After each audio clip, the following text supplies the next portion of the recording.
Welcome back to Sports Fans Only with your boy, Sean Mack. And today I have a special guest here. She's become my new best friend. She's the host of she's the host of the Sports Will Save Us All podcast. You can find her on Apple. You can also find her on Instagram doing awesome in-depth interviews with a wide array of athletes. She is Miss Sasha. Great to see you, Sasha. How you doing today? It is funny, isn't it? Like I just connected with you right away. Like the first time we talked, I was like, "Oh yeah, we're gonna be friends It forever." was one of those. You know, Yeah, it's Sasha good. do a lot of in-depth interviews. She is where I wanted to be when I first started this, but sometimes you go down the fork in the road, you turn left, you turn right, you keep straight. I turned right, but she has some in-depth interviews that I saw on Instagram. Sasha, tell me Yeah. this one question: Where do you know most of your people that you interview, or do you meet them through Instagram or through other channels? I get people from all over the place. When I first started back in 2022, it was all friends and friends of friends, right? So word got out and I put the word out that I was looking for people. And then people started finding me. So now it's interesting because it used to be that I would go after a sport that I wanted. I remember like I really wanted to talk to skydivers, professional Okay, skydivers, right? cool. And so and so I found this professional skydiving team in Arizona that's super, super successful. But now a lot of it is reaction. Like I get a lot of pitches every day from different people wanting to come on the show. So when I'll get a bee in my bonnet and go after somebody. But for the most part, people are finding me these days. That's cool. I just want to let you know from my heart, you have great content. I love it. Oh, well, thank you so much. I feel the same way about you. It is always a joy to talk to people who are also in this world, you know? Yeah. I mean, I you noticed you know what like my a life lot. is like. Oh, we need people, more people like us. Pat ourselves on the back. But we're gonna get a little serious into this interview.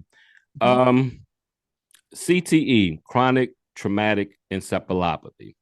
It's been one of these things that the more I do my Deaf After Sports and I get more in depth with these athletes and how they passed and how they left this earth, it's starting to become a little it's starting to become a little worrisome. But on my part, as a fan, it's something that I love, which is the sport. But the consequences of the sport is taking its toll.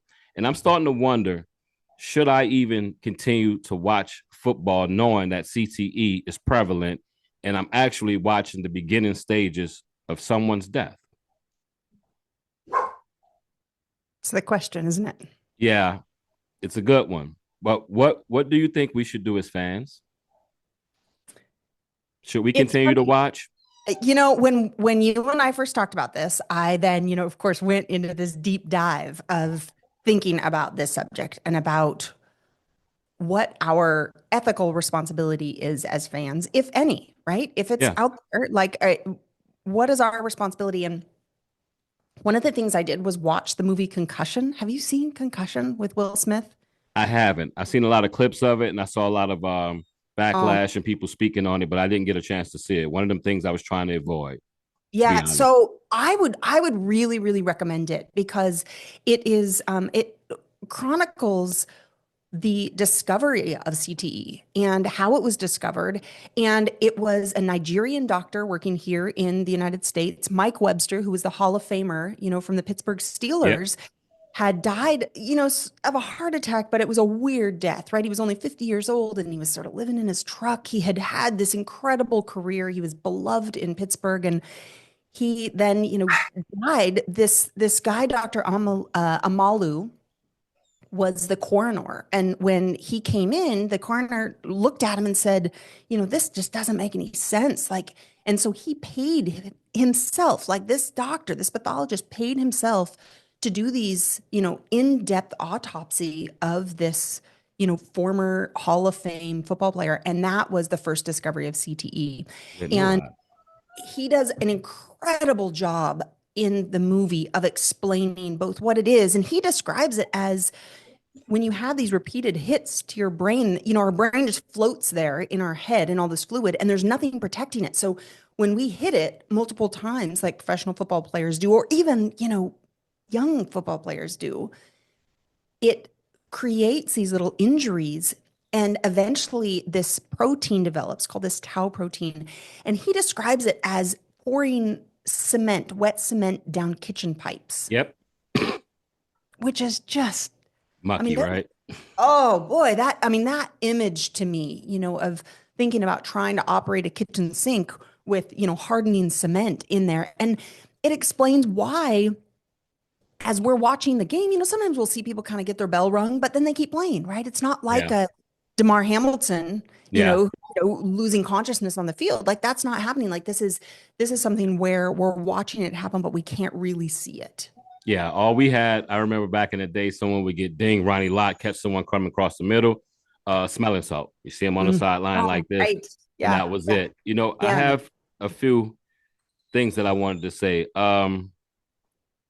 The athletes, they had a study of brains that were found that were donated. Over 40% of the athletes who played that were under 30 in a contact sport passed away and they had CTE. Another research done by the Boston University Medical Campus, their CTE center, stated out of the 376 brains studied, they found 345 cases of CTE in former players. That's 91.7% ratio. Yeah. So, by what they're telling me when I see this, I'm saying 2 out of 100 athletes we see on the field might have CTE. But the question is this: what do we do and how can we study the brain if CTE can only be studied, can only be found after postmortem? What can we do if we see signs of an athlete that might be acting a certain way? I'll take Antonio Brown, for example. He Mhm. got into the league, he was quiet, he was reserved, he didn't do much talking. As the hits accumulated and over time, he started to act a little bit more not himself. Yeah. Now he finds himself in jail for attempted murder. Yeah.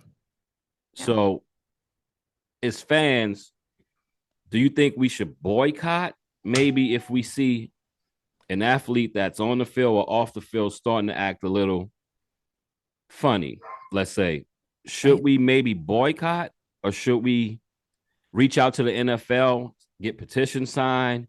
What can we do as a fan when we see our favorite athletes turn into something that we just doesn't don't recognize anymore? What do you think we Right. should do? Well, I think that there's a couple things. One is that they are working on sort of a vaccine for CTE. Okay. So it's basically something that you would take before you play, before you expect that you're going to have this brain injury, which it's just so bananas to think about, like going into a situation where you recognize that you're going to have repeated brain injury, but that's where we are. But there is something that they're working on. It's the same doctor, this Dr. Amalu, and the former Pittsburgh team doctor, actually, Julian Bales. They're working on it. And the vaccine, the way that it would work is that you would take it in advance and then it would um, prevent the buildup of that tau protein that I was talking about Yep. so that it would prevent it from accumulating in the first place. So, one of the tragedies is that there is no cure for CTE. Like once it's happened, once you've had that damage, there's no reversing it, right? So I don't know that it's realistic to think that fans are going to boycott. Like I think that that would be, you know, I don't think it's going to happen. But what I do think might happen is encouraging research, encouraging the development. It concerns me because where we are with scientific research right now with this administration, like it's something they're cutting funding all across the, Yeah. everywhere, I'm right? So pretty sure CTE isn't one of their main things on the top of their page. it's hard to know, isn't it? Because like the NFL is sort of as American as apple pie. So Yeah, it maybe is. maybe it's something that, people will want to figure out. But it's a tricky thing. But the other part of it, and this is something that you and I talked about briefly, is what I would love to see is, in addition to the Pro Bowl, additional games during the season going flag, right? Playing them flag football. Because what's happening right now in this country is that the NFL is actually supporting flag football leagues all the way through high school. Yep. So we have boys and girls, huge, huge, huge leagues. I mean, these sports are exploding flag football. It's in the Olympics this year. Yeah. So 2020, or not this year, but 2028, it'll be in the Los Angeles Olympics, both men and women's flag football. So, and internationally, it's huge. So I think that what we should aim for is, and I know this is a big ask, but I think what we should aim for is replacing tackle football with flag football eventually. Um, just a quick question, quick answer. Would you watch? I absolutely would watch. And here's why is because I can see the players' faces, right? True. It's why I love basketball so much is because when people are pissed off playing Yeah. basketball, when they're passionate, when they're having fun, like you can see their faces. Yeah. And if I could see that, you can kind of see that in NFL if Yeah. they zoom way in, but imagine being able to see that all the time. It'd be so cool. I have to say, I would watch it.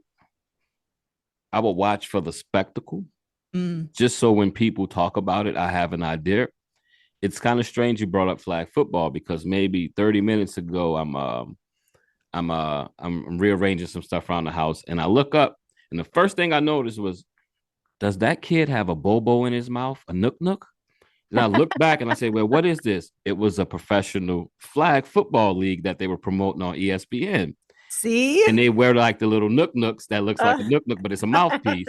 And I'm like, wait a minute, this is entertaining. I'm like, wow, they actually, but I know what they're doing. We're in between that end of basketball. We're in summer, all we have is baseball. So they definitely wanted to try to promote like the XFL and stuff like that. So I was like, I'll give it a try to watch it, but could I really watch it? I don't know. I don't know. A few more notes I had. They say a significant percentage of high school athletes also show evidence of CTE. I'm not. I have to dig deeper in that because they said what are, if you only can do the test after postmortem, what signs I wonder are they seeing in high school football players? Maybe I don't know. Maybe that they not testing right, or the doctor's doing these procedures and they're not reacting to it right. right. But you have the age of onset. Early exposure to contact sports like football have been linked to early onset neurobehavioral symptoms related to CTE. And the only research that they can do now that I was aware of, that they were just trying to make more MRIs more advanced and in depth to look for the certain signs that they find in postmortem athletes that might match someone that's living. But do you really think we'll get to a point where we really could treat CTE if we don't really know the stages? I mean, right now, so you can't, it's like Alzheimer's, right? You can't definitively, say that somebody has CTE until after they die, right? And you look at their brain, but people can display symptoms Mm-hmm. that can make you pretty sure that that's what they have. And I think that that's what you're talking about with the high school players, that when high school players start having frequent headaches and they have mood changes and then, as it progresses and they're hearing, voices and they're confused and they're losing words. And again, if you watch this movie Concussion, it really does an incredible job of illustrating what that looks like in real life. And it's just terrible to watch. Like, you think about these guys who, like Junior Seau, who killed himself. And you think about these guys who are the toughest men on the planet, Yeah, right? They go out there day after day after day and use their bodies in ways that we could never imagine them yeah. using, They're using our that. modern day gladiators. And yet this is something they can't live with. It is so bad that they can't live with it. And so I think that it's hard to conceptualize for us because, you feel like your brain kind of does what you want it to do most of the time, right? But imagine like if your brain just stopped working in the way that it had always worked, that suddenly you were having these, fits of rage or fits of, confusion or sadness, even, these emotions that happen with CTE. So I think that that's how they identify it a lot of times before people die. Gotcha. And, I mean, it's really early and they used to confuse it with ALS a lot, Lou Gehrig's disease. Mm-hmm. Lou Gehrig's. And they would confuse it with Alzheimer's, but it was happening so young that, they realized that there was something else going on. Yeah. I'm going to speak more. to the audience, and I would love for you to piggyback off of what I'm saying, because I don't believe a lot of people that are watching us are even taking our conversation serious. They think it's just content, but it's something that really irks me. And it's something that I've been fighting for on all of my Death After Sports. I have a famous saying where I say, the NFL, you need to pay what you owe. Mm. You swept a lot under the rug.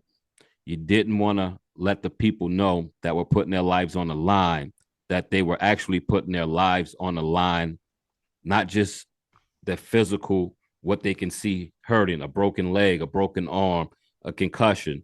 We pushed the concussion under the rug, and the concussion was actually CTE.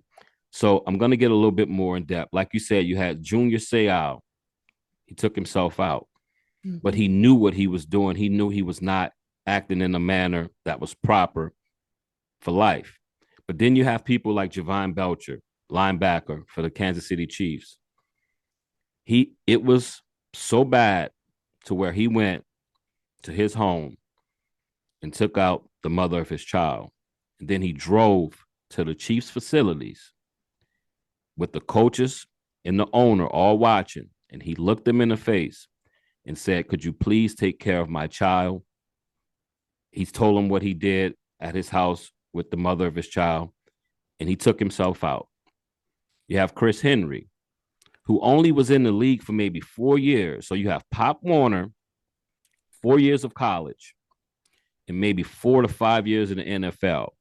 He was never diagnosed with a concussion, but Chris Henry got into an altercation with his fiancee, Lalina Tonga, and he was in the back of the pickup truck, and she tried to stop. By all accounts, she did not throw him out the truck. It was him beating on the back of the truck, and he saw other individuals calling 911. He jumped out the back of the truck. He passed away. They did the autopsy. They found CTE. Chris Henry, who was never diagnosed with concussion, had the brain of a 76-year-old dementia patient. I have one more person. Well, we'll skip. We have Aaron Hernandez. Skip. Then we have, even with Aaron Hernandez, Yeah. they say he had been really acting up in Miami, in Florida, since he was a child. But they also said he started football at 8 years old. So we give these people no excuses for what they do, but we do have to find out why they do what they do.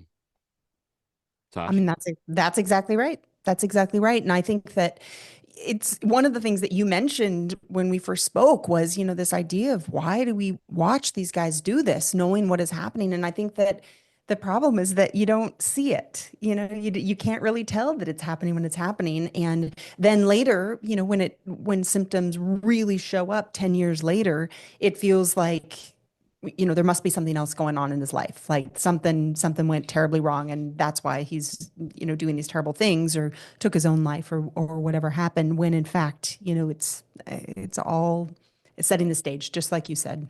Now, we harp on football, but as we also spoke about, you and Mhm. I think soccer, percentage wise, has more concussions per play than football. So, do you think we need to look at certain incidents that happen in soccer, rugby? What's another contact sport? Hockey is Hockey. one. Yeah. Should we, when we talk about what should we do with CTE, should we also widen the field of the sport that we're talking about? And could this possibly ruin the sports? And this is why I know the NFL kept it under the rug. They did not want to ruin that product. But I feel if those can of worms ever get opened on all sports, we might live in a world where we have very limited sports, or the sports that we're watching aren't familiar to us anymore. Yeah, I look at something like hockey, and weirdly, I just interviewed somebody recently who wrote his dissertation, right, his doctoral dissertation Okay. about fighting in hockey and like whether it actually benefits, the fighting team, like if it increases your chance of winning if you fight more and if you hit more in hockey. And So he and I got to talking about, the new rules because hockey has been really at the forefront of trying to improve the rates of CTE within their athletes because it's also been a really big problem in hockey. And so they have new rules in hockey that I think have been really, really effective. The game, you don't have these enforcers anymore. You don't have these guys who, just their entire job is going out there to beat people up, Yeah, which helps a lot because we lost a lot of those guys by yeah, their own hand. And there was lots of drug and alcohol abuse, and now we're realizing it was too late to look at their brains when all of this happened. So actually it's worth mentioning that all of this research was first sort of done in 2002. I mean, our understanding of CTE and even our awareness of CTE is really, really young. And hmm, so initially, and you alluded to this, the NFL denied it and said there's no relationship. And that's a problem for a lot of people because a lot of us will take the first information that we have about something and we believe that to be true for the rest of our life, right? Because that's what we heard first. yep. You know what That's I what I mean? And learned. Yep, yeah, yep. yeah. No, I know how this works, right? We want to believe that we know. And so a lot of people heard the NFL, they had these three physicians go on and they insisted 6 ways to Sunday that there was no connection between, brain injury and football, that you just didn't hurt your brain playing football, which is just, Yeah, right. it's patently false. They knew it was Yeah. false. To And, say it and now sounds even ridiculous. oh, it just does. It just sounds so ridiculous. But so I think that is part of it, is that I think there are still people out there who just don't think that people's brains are getting hurt. But I think that as more people come forward, as more people refuse to play or refuse to let their kids play football, I think that they're going to have to make a change. And a lot of these families who normally would have had their kids playing football are now having their kids playing flag. So like in hockey, you can't hit in hockey now up to a certain age. I think it's 12 or 13. Yeah, So kids aren't really learning how to hit yet. And so when those kids are playing pro, they're not going to be, presumably they're not going to be hitting very hard. There's an argument to be made that they're not going to know how to get hit, but I don't yeah, think that's what's going to happen. I think that hitting is going to be much less prevalent among players who, the game will evolve and it will become faster and it'll become more intricate and with less contact. yeah. You have the proof is in the pudding because if you look at how many players under 25 has retired in the NFL and never made it to their second contract. And when Mhm. asked why, they were like, I just can't beat my head up in this manner. I won't have a future. I Yeah. think even if the players from the older days knew it, I think they probably still would have played because it was to provide for my family and my family lineage, right? I'm gonna make sure my grandchild have enough money that was made off of my back, and I'm willing to put my life on the line. They're gladiators. That's what football players do. But when you get to hockey, those guys are just now starting to make the NFL, baseball, NBA kind of money. Mhm. But I always feel that that's the toughest sport that you possibly can play. And I feel that doctors, I like independent thinkers. That's what happened with the NFL as well. I think hockey has more independent people doing tests than the NFL. When you break it down, the first people that the NFL actually got to investigate CTE, chronic traumatic encephalopathy, it was one way or another they were connected or had some type of interest into the NFL. Right, And I right. think that, It was inappropriate. yeah, and I think Plus, one that's of them where was like hockey a gets it right. one of them was Hockey, like a rheumatologist, right? Like he was a yeah, specialist. He wasn't yeah, even a neurologist. Like it was no, absurd. no. And yeah, yeah. So I think hockey could lead the forefront. When this first actually got into the spotlight, the mothers I thought was gonna burn the house down for the NFL. Yeah. And they did stop their kids from playing football to a certain age. Mhm. But I really thought it was going to be the parents, but especially the mothers. For that first year, were pushing, they were marching, they had these signs outside of NFL facilities, but you Yeah. had to look for it because it's something that Sports Center wasn't going to show Yeah. because they're in cahoots with the NFL with that nice contract. Yeah. But tell me this. I thought of something that's a little off base, but I'm gonna just ask the question.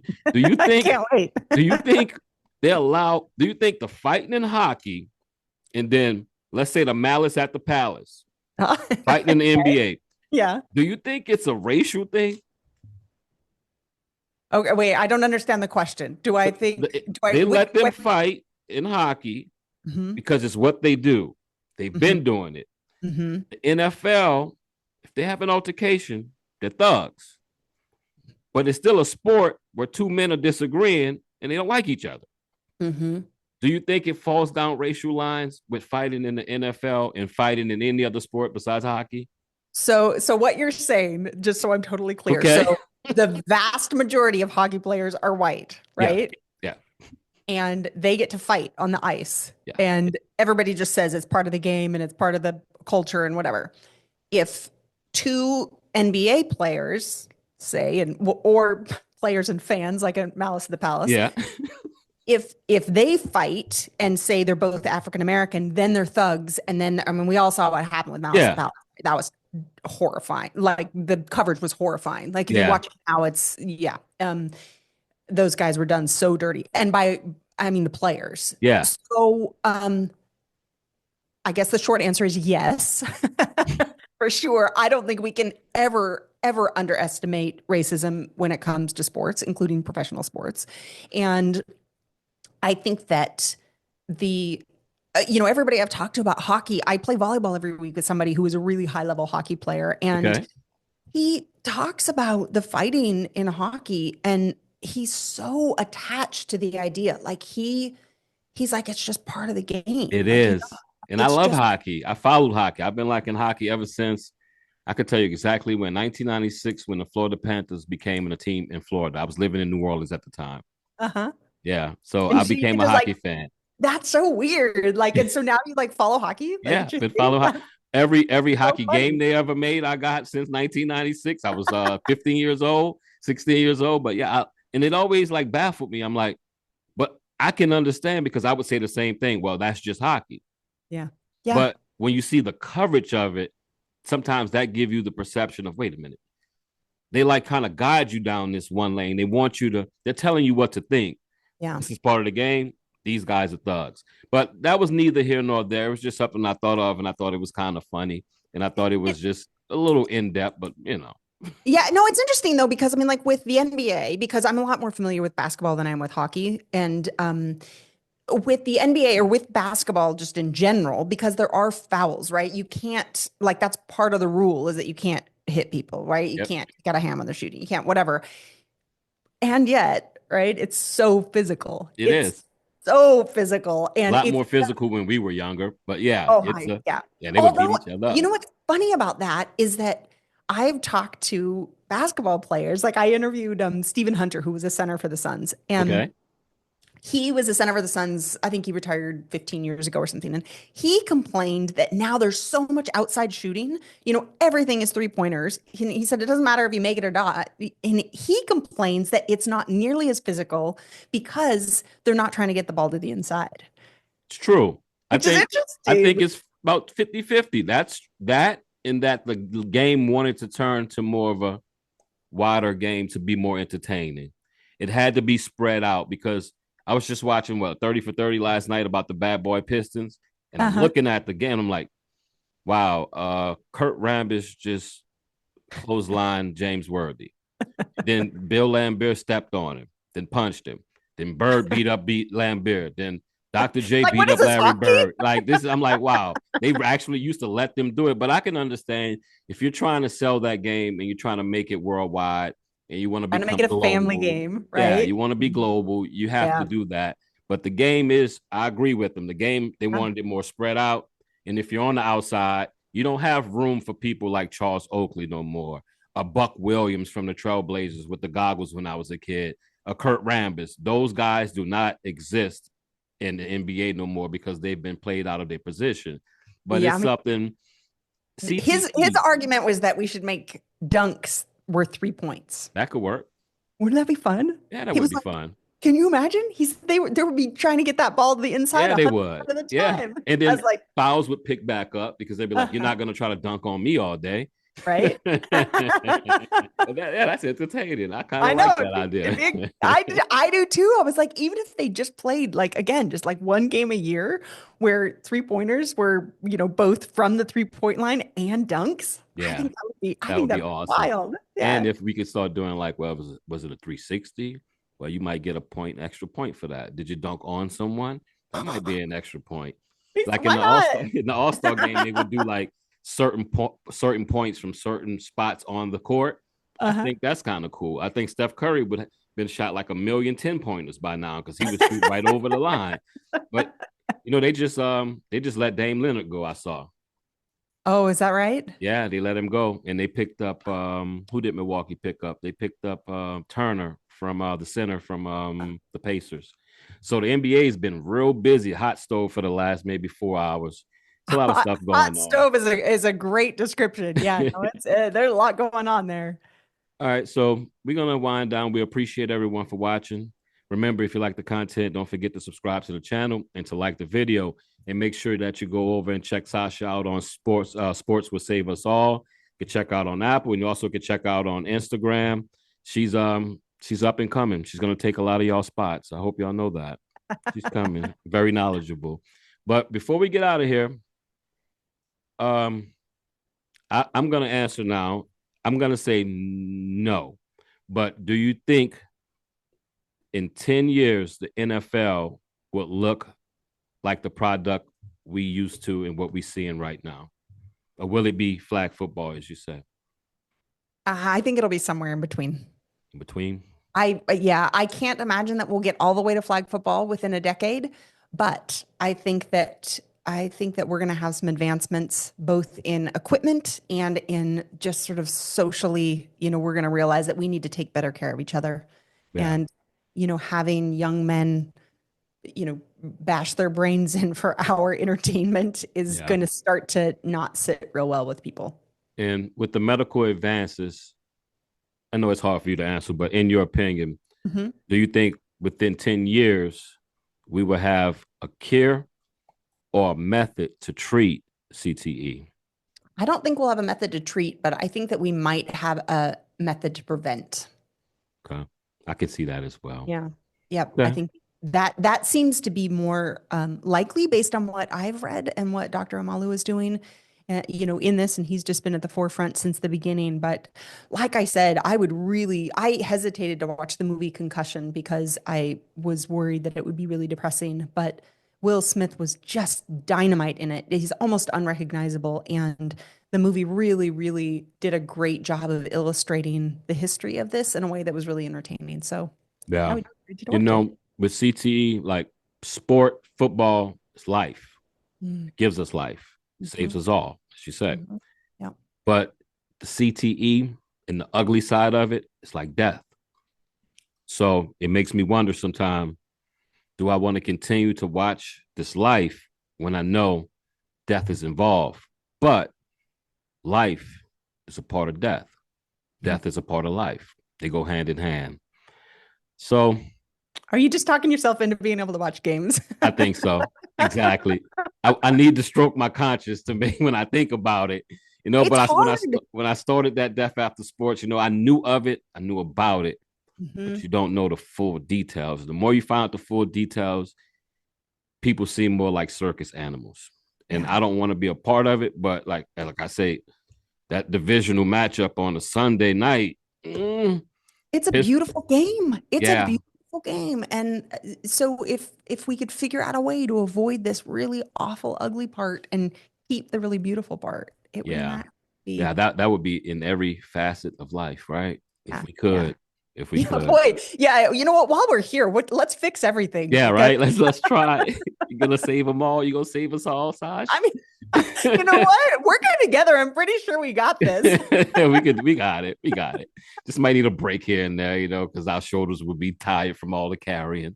All right, It'd be Sash. worth it. It'd be worth Anything it. else you like to say before we get on out of here? I just want to thank you. This has been really, really fun and really special. And I love meeting you and becoming best friends. And You're my I love the therapy. one. Yeah. Anytime, anytime. Anytime. I hope to have you again. And it was a pleasure, my love. Thank you very much. On that note, I've been Sean Mack, and this is Sports Fans Only. How?